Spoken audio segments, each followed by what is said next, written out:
구독, 좋아요, 그리고 공유까지도 눌러주시면 저에게 도움이 되겠습니다.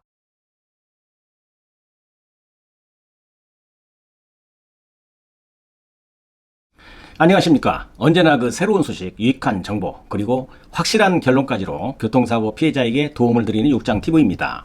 오늘은 교통사고 중에서도 말이죠. 제일 가슴이 아프고 피해자의 가족들에게도 슬픔을 주게 되어 있는 사망사고에 대해서 설명을 드린 시간을 갖도록 하겠습니다. 김 PD님.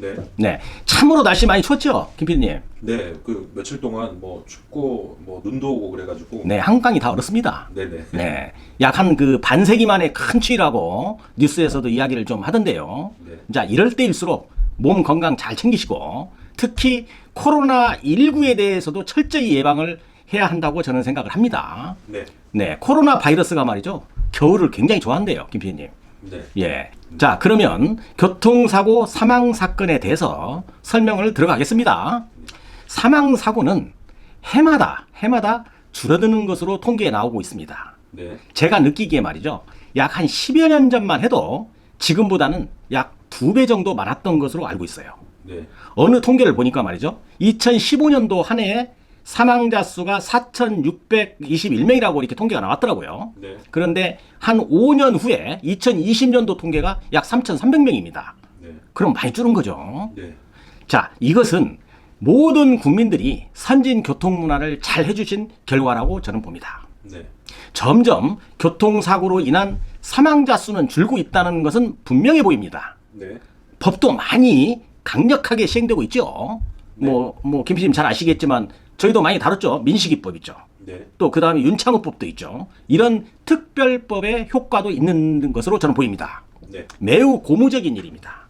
자, 앞으로도 더 많이 노력을 해서 사망사고 없는 나라 만들어야 하지 않겠어요? 네. 네. 자, 그러면 지금부터는 사망사고가 있으면 안 되겠지만 만약에 사망사고로 인한 그런 문제가 생기게 된다면 합의금 산정에는 어떻게 할 것인가? 여기에 대해서 설명을 좀 드리겠습니다. 네. 첫 번째가 위자료라는 겁니다. 위자료는 제가 간간히 한번 말씀드린 적 있죠. 네. 몇 차례 그 영상에서도 언급은 했지만요. 법원에서 기준으로 하는 것은 법정 위자료라고 해서 우리나라는 1억 원입니다. 네. 물론 선진국에서 적용하는 위자료보다는 많이 적은 것이 뭐 현실입니다만은 향후에는 어느 정도 선진국 수준의 위자료가 법원에서 적용되는 날이 올 것으로 저는 믿어 의심치 않습니다. 네. 뭐 이웃나라 일본이 위자료 어느 정도 되는지 김 PD님 뭐 이렇게 아시는 게 있나요? 네. 뭐 전혀 예, 정보 없죠. 네네. 뭐 저도 뭐 좀 이렇게 알아보니까 뭐 일본은 위자료가 한 3억에서 4억 정도 된다고 그래요. 아, 많이 차이 나요. 예, 많이 차이 나오죠. 그래서 우리나라도 앞으로는 많이 그 상향될 것으로 저는 그렇게 생각합니다. 네. 지금 설명한 것은 법에서 그렇다는 거예요. 네. 법에서 1억을 인정해 주겠다는 거예요, 판사님이. 네. 그러나 사망사고가 발생을 해서 보험회사의 지급 기준은 이것보다 훨씬 적습니다. 네.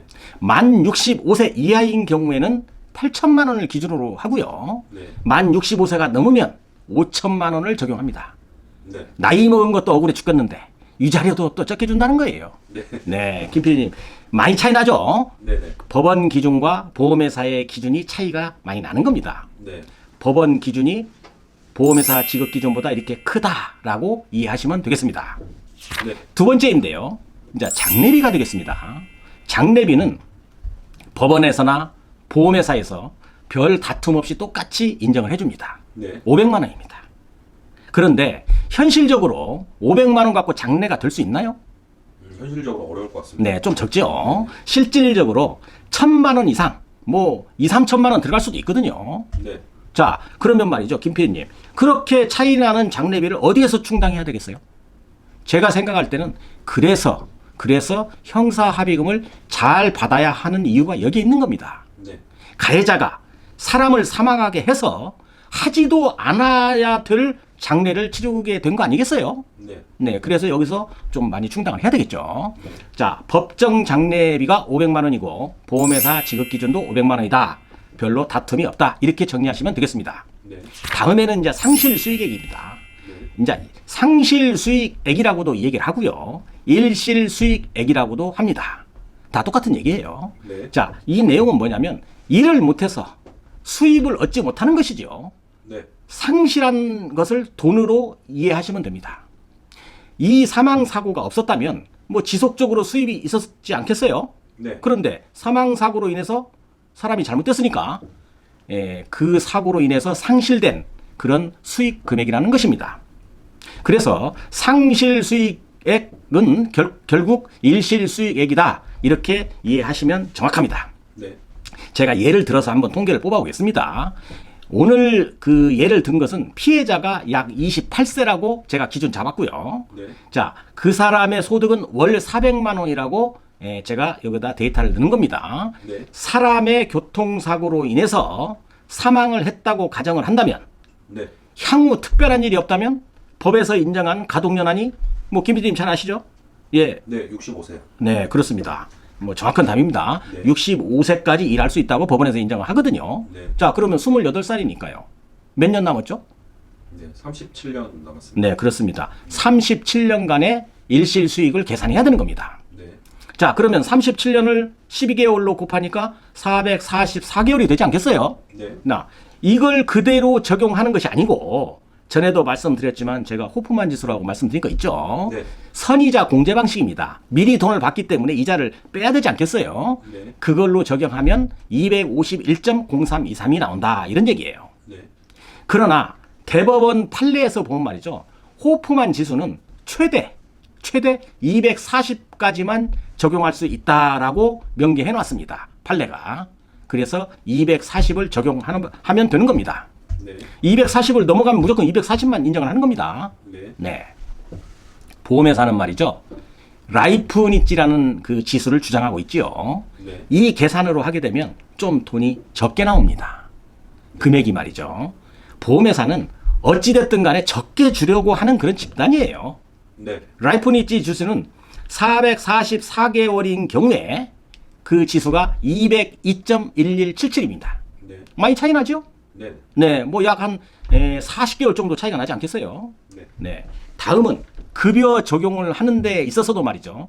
보험회사는 세후 금액, 그러니까 400만 원의 수입이 있는 사람은 세금을 공제하고 적용을 하겠다 이렇게 나옵니다. 네. 그러나 법원에서는 세전 금액, 세금을 공제하지 않은 금액을 적용합니다. 네. 판사님이 이 금액 차이가 크게 나거든요. 네. 법원에서는 근로소득 그대로 적용을 하고 보험회사는 세금을 공제하고 주겠다는 주장을 하는 겁니다. 네. 무슨 일이 있어도 보험회사는 조금이라도 적게 주겠다는 그런 심산이에요. 네. 안 그렇습니까? 자, 그러면 법원에서는 수입 400만 원을 전부 인정하는 것이 아니고 생계비 공제라는 것이 있습니다. 사망사고는. 네. 사망으로 인해서 수입이 생기면 3분의 1은 살아가는 데 쓴다 이렇게 생각하는 거예요. 법원에서. 네. 그래서 돈을 벌어도 3분의 1 정도는 먹고 사는 데 쓰여진다라고 이렇게 봐서 그러면 3분의 1의 생계비 공제를 하고 나면 이 사람의 실질 수입은 266만 원 정도 되겠죠. 네. 자, 이 정도 해놓고요. 제가 영상 후반에서 보험회사의 금액 산출과 법원의 금액 산출을 비교표로 해서 설명을 드리도록 하겠습니다. 네. 네 번째인데요. 일실 퇴직금 이거 처음 들어보시죠? 네. 네, 제가 지금 처음 말씀드리는 겁니다. 일실 퇴직금이라는 게 있습니다. 네. 급여자인 경우에, 그러니까 자영업자는 안 됩니다. 네. 내가 봉급을 받는 사람인 경우에는 향후 발생되어질 퇴직금의 손실을 계산하는 겁니다. 네.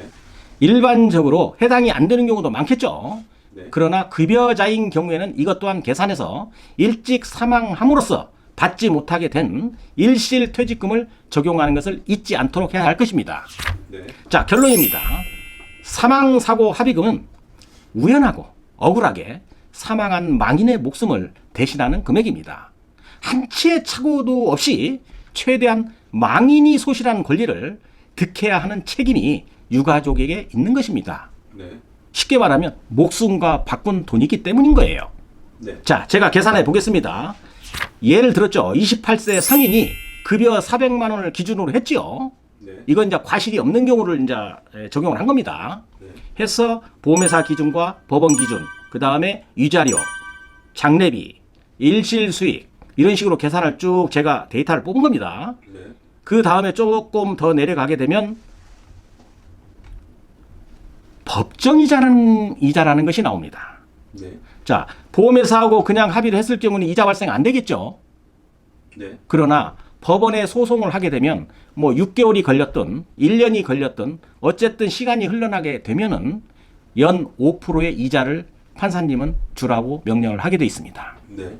자, 이렇게 계산을 해보니까 아까 데이터에다가 28세 400만 원의 급여자로 계산을 했을 때 사망 합의금이 보험회사의 지급 기준으로 하면 5억 7천 정도가 나오고요. 네.